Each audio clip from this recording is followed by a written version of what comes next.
you. I need to come back to Toronto more often. Wow, what a crowd. Hi.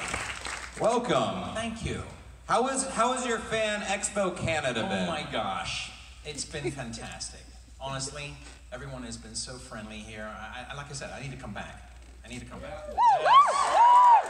You guys like him to come back? What are you guys gonna say? No. I don't know, they can turn on you very quickly. The people have spoken, the people have spoken. You know, and of course we have a microphone right there, guys, so you can hop up in line, get ready with your questions. But I have just a couple to start with. I'm such a big fan of the film Glory, and thank you. And I know that you're like a real history buff, and you're also a person, an actor that really researches roles and really gets into it. Was there any pressure for you going into that kind of movie, that kind of script, because it has such significance, it has such historic significance? Was there pressure for you stepping into that role? I actually don't feel pressure when I get offered a part or a script to read, because especially if it's historical in value. History was the only subject I was any good at school, and I think that's why. No, really, because for me it was sitting there and listening to teachers tell me stories, you know, and reading books and getting into it, and so when I was offered Glory, I met with the screenwriter, a wonderful guy called Kevin Jarre, who's sadly no longer with us, and he is the stepson, or he was the stepson of Maurice Jarre, who you may or may not know composed the music for Lawrence of Arabia.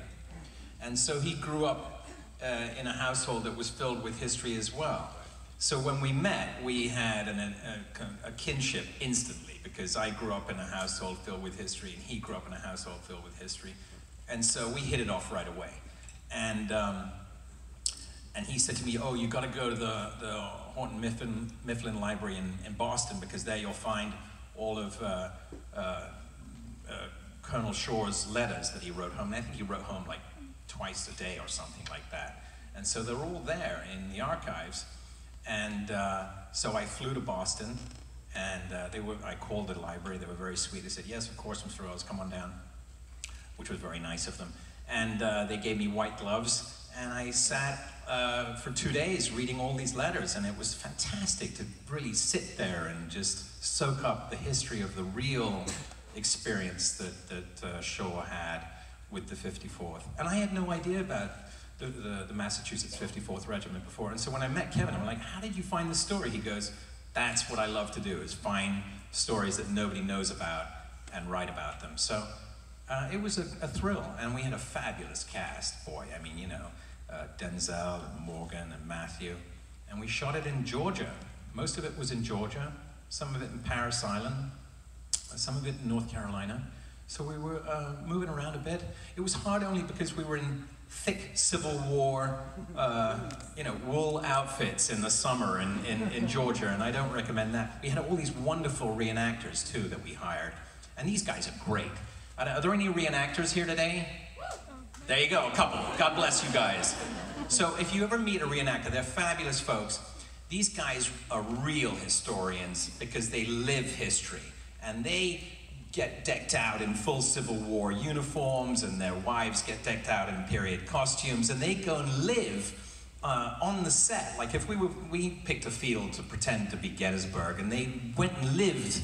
They didn't want hotel rooms. They all bivouacked in little tents, you know. And these guys, you know, would have cookouts at night, and they all had period. If they wanted to wear glasses, they had period glasses. And so one night I went down there and hung out with them all, and they would take out photographs of their family that were period photographs. So they were really into it, which was so much fun, you know, to be around folks who were as dedicated as we were. So yeah, it was a thrill. I mean, they are method actors, They're essentially. totally method actors. Yeah. Totally. They all went to the Strasberg School, right? Yeah. Let's go ahead and throw it to an audience question. We have one, yes sir, right up front. Hi. Hi. What's your name? Hanan. Hi, Honana. How are you? Doing good. First of all, great seeing you. You've been Thank you. awesome actor. Thank you. And I'd like to ask you about Robin Hood Men in Tights. Okay. How was it to work with Mel Brooks, and do you have anything that very funny that you remember from him? Oh my gosh, Mel Brooks. Well, I grew up on Mel Brooks in England. You know, he was as popular there as he is here, and I had seen all of his movies. You know, at least 10 or 12 times. That's how much I loved his work. I'm like that with people's work that I love. I make sure I don't see their films once. I have to see them over and over again, like a good song, right? That you play until you're sick of it. That's how I am with movies. So I have to download them in my brain, and then I can move on.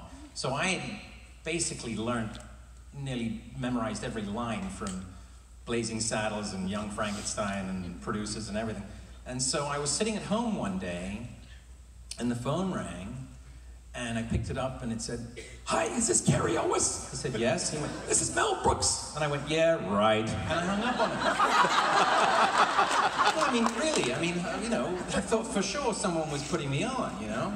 And the phone rang again, I went, "Come on." He goes, "No, it's me, don't hang up, don't hang up." And it really was him. And he had seen Princess Bride, and he said, "I think you'd make a great Robin Hood." And I couldn't believe it. I was absolutely flabbergasted. And he invited me down to the studio to come and meet him, and we sat down. I said to him as I walked in, I said, "Dude, you had me at hello," you know? And then we cast Dave Chappelle together. That was fun. Yes. What a piece of luck that was, right? And yeah, it was a laugh a minute. I mean, Mel, every day was just pure joy. He's all about the joy of filmmaking. For him, the journey of comedy, it has to be a joyful set, and it has to be fun, or else he doesn't want to do it. And so, and I think you can see that in the film. There's a level of joy among the actors it starts with the director, you know? Yeah. Yeah. Thank you very much. Thank you. Thank you. Well, what kind of director was he? Was he a very light touch kind of director, or what kind of notes would he give? He's good at he knows comedy so well. So if you like, sometimes he'll give you line readings, yeah, which I don't mind, because I'm like, "Mel, how do I do this?" He goes, "Okay, this is how you do it." I'll never forget. We had to shoot a bow and arrow. I had to do some archery. There's an archery scene where I have to get a bullseye. And I said to Mel, "Shouldn't I train for that?" He said, No, we'll get to it tomorrow. It'll be fine. It'll be fine. And that's how he loves the toy. He's like, "Don't worry, we'll get it. And so the next day came up, and the stunt man who had studied archery came up to me and he goes, "Okay, so I have maybe 5 minutes to teach you how to be an archer." And he said, "You know, we'll either get it or we won't." I'm like, "What?" So I practiced for a bit, and obviously I didn't get it in 5 minutes, and then they came and called me to the set to go shoot the scene. And I go up to Mel, I go, "Mel, I had a couple of rehearsals, but I gotta tell you, I'm still a bit, you know, I'm not quite there yet." He goes, "Don't worry, we'll get it. And so we do the first take, and you know, I mean, the first arrow went way into the forest and hit a squirrel or something. The second one went up in the air, third one went on the ground, and Mel came up to me and goes, "You know what, we're waiting on lunch. No pressure, but everybody's waiting on lunch." And I'm like, "Oh God." So the fifth take, it was by pure chance that I got a bullseye. And if you look at the film, you'll see on my face complete shock. And pretending that it's not that, you know. And literally as I got it and said the line, Mel went, "Great, that's lunch." And that was it. Yeah. A laugh a minute. True expression on your face. Go back and look at, you'll see complete and utter shock that I got it. It's just nuts. Yes. Hi there. Hello. Hi, what's your name? Danielle. Hi, Danielle. Hi. So my question's actually similar to the previous guy, only it's about Princess Bride. What is your favorite memory about working with Andre the Giant? Well, Andre, you probably, for those of you who read my book, you probably know that Andre was a wonderful human being, first of all. I should say that. Start out by saying what a beautiful human... Yeah, give it up for Andre. A wonderful, wonderful human being.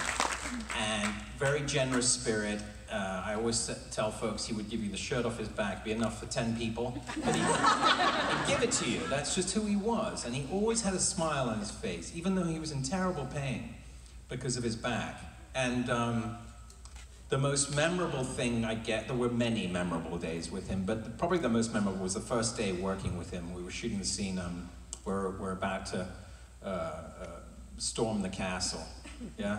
And we built this fake set to look like a parapet, and the three of us, myself, Mandy, and him, are on the wall, and I'm mostly dead, so I'm passed out, and I think Fezzik has the first line. He says, I wonder how long before it takes effect. And Montoya says, your guess is as good as mine. And then I come to and I say, I'll beat you both together, or fight you both apart, something like that. You guys know the line better than I do. And Fezzik says, I guess not very long, about the miracle pill. Well, he didn't get to the word long. He let out the most monumental fart I can. Oh my God. No. We've all accused each other of giant farts. This was a giant's fart. It was so monumental. I can't even, all of us still have tinnitus. And you know the scene in the film where he goes, everybody move, and everybody's in shock? That's what happened. And the whole set shook. I'll never forget. Somebody timed it. It was 16 seconds. It was a long time. I looked up at the sound guy, and he lifted the headset off his ears to protect his eardrum. And then I made the mistake of looking at Andre, and he had a smile on his face that I told you already. But now he had this beatific smile on his face, and he was rocking back and forth like he was letting go of something he'd been holding on to for far too long. And you could hear this, I mean, it was absolutely monumental. What's so great in England is that the British are very weird about farts and things like that. They all don't know how to deal with it. If somebody farts, they're like, oh, looks like a storm coming in. They all get very weird, you know? But after this earthquake, right? It was stone silence for like 3 boroughs away. No birds, nothing. I swear to God, nothing. I'm sure there were birds in the tree going, what? It was monumental. And stunned silence, and Rob Reiner, the director, broke the silence. He goes, hey, Andre, you okay? Swear to God. And Andre, without missing a beat, goes, I am now, boss. First day with Andre. Crazy.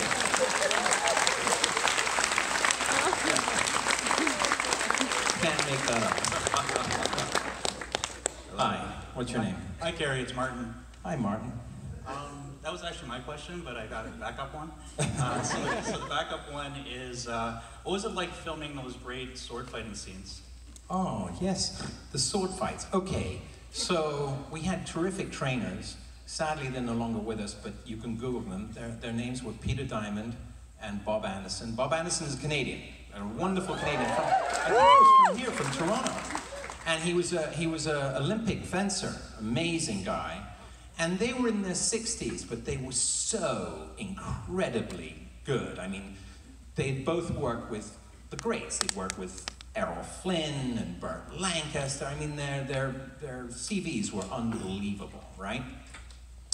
And they sat Mandy and I down, and they go, have you had any training at all? And Mandy went, no, and I said, no. Turns out, by the way, Mandy had been practicing for months. So it's so Montoya, it was so Montoya. He's like, no, I don't know. He'd been practicing with some fencing champion in upstate New York for a month. You know, so by the time I got there, he was already left-handed, typical, right? But, so they sat us down, they go, look, you know, we'll be honest with you, they've only given us a limited amount of time to teach you guys, and, you know, Rob Reiner doesn't want stunt doubles, he wants you. And we'll be honest, it's, you know, it's gonna be a struggle. And Mandy was like, no, well, we'll be fine, right? And we trained every day for like 6 to 8 hours, 5 days a week for about 3 weeks prior to shooting. And then on the set, they made sure that they were off camera and waiting for us to finish a take and would grab us, still in costume and makeup and grab us and rehearse, even for the few minutes it took to do the next setup. And so we were working really, really hard at it, and I injured my foot during the shoot, so I had to actually work more on my left-handed, so I think that actually helped in a way. But they made us learn each other's moves, and they said the best thing we can do for you guys is to teach you both the choreography for both your parts. So I trained with Peter, and Mandy trained with Bob, and then they would swap us out, and I would go and work with Bob and learn all of Mandy's moves, and then Mandy would have to learn all of mine. And they said the reason we want to do that is that there's less chance of an accident happening if you know the other person's moves. So that's really how we did it. And so by the time we showed Rob Reiner the fight, it was over in like a minute and a half. We'd gotten so fast, Rob went, "That's it?" And we're like, "Yeah." And he was like, "No, we need to add more." So we had to, in 20 minutes, we had to go and add the whole sequence up the tower, where we pushed the rock off the ledge there. All of that was added later on. And the acrobat came in and did all of that thing, which was incredible. So it turned out pretty good, I think, you know? Thank you. Physically, was that the most demanding thing that you've ever had to do in here? Oh my God, I would go home at the end of the day from rehearsing with Mandy, and your thighs were like, I didn't know I had muscles that were, you know, and I was soak in a hot tub. They were like, "Go and soak in a hot tub and that'll help." So we would go home and we just soak in a hot tub to try and relax our muscles. It was intense.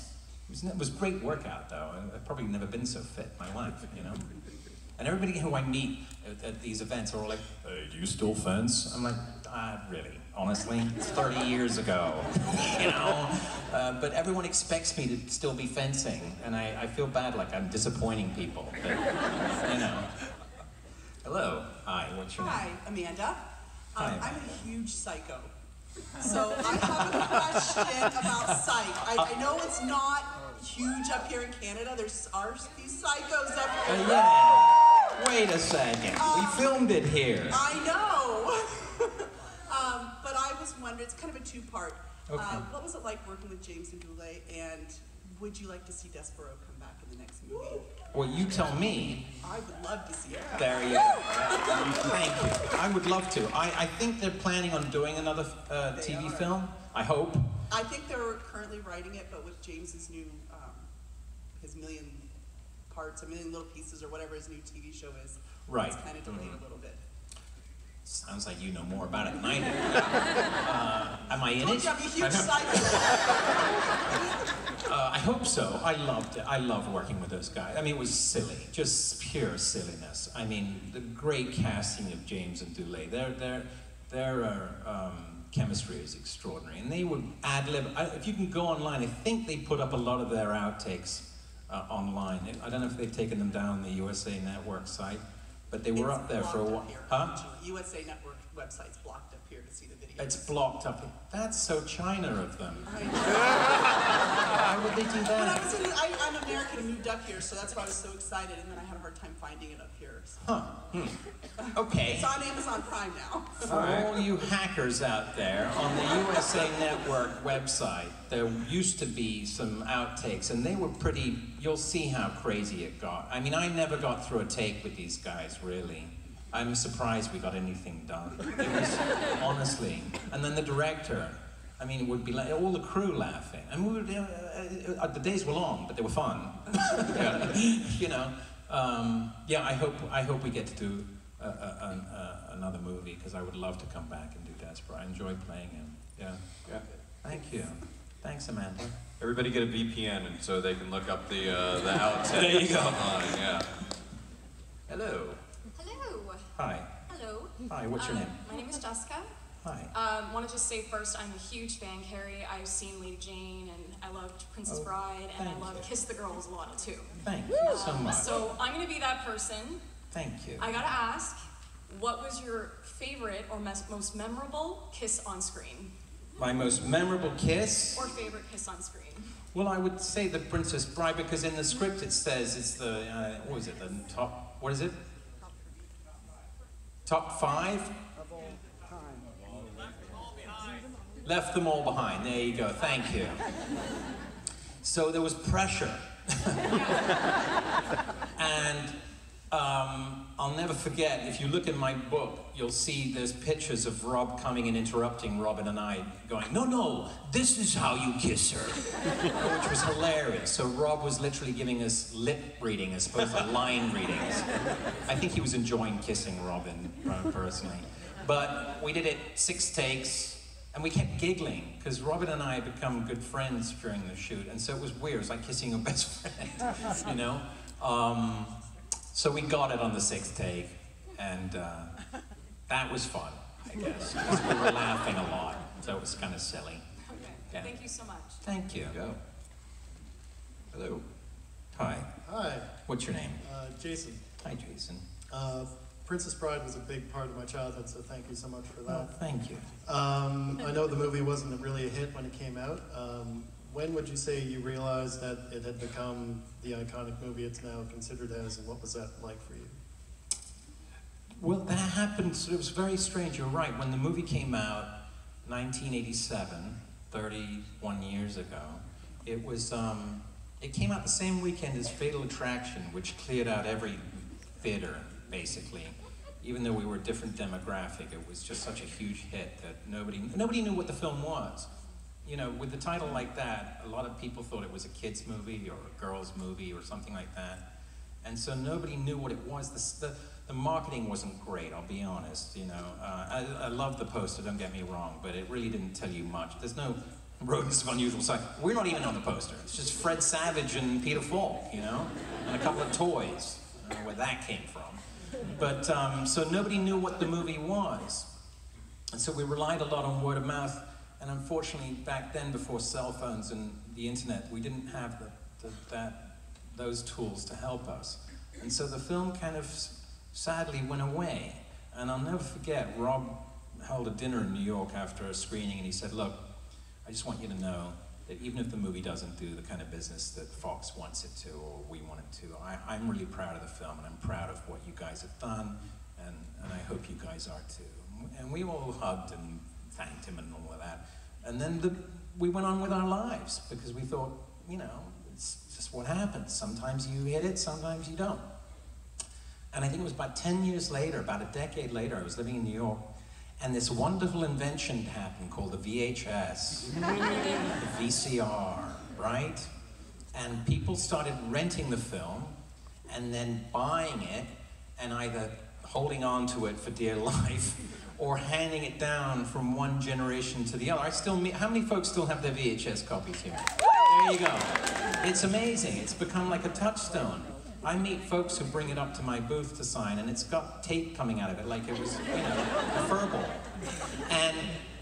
And what happened was people started giving it as gifts to family and friends, and the film suddenly, after being mostly dead for a decade, suddenly came back to life. And I was living in New York. I'll never forget, I was in a restaurant and ordering food from a waitress, and she asked me how I wanted my hamburger cooked, and I said medium rare, and she went, as you wish. And I said, excuse me? And she said, you know. And that was it. And ever since then, it's I mean, extraordinary. I mean, it's become, you guys, honestly, I can tell you now, on behalf of everybody associated with the film, that we're so grateful after 31 years that this film is still in your hearts. It means so much to us. I mean, there's more merchandising on the film now than when it came out. Yeah. So thank you. From everybody associated with the film, I want to tell you how much we appreciate it, especially me. Thank you. Well, and as this legacy has continued, I mean, it's almost like I recall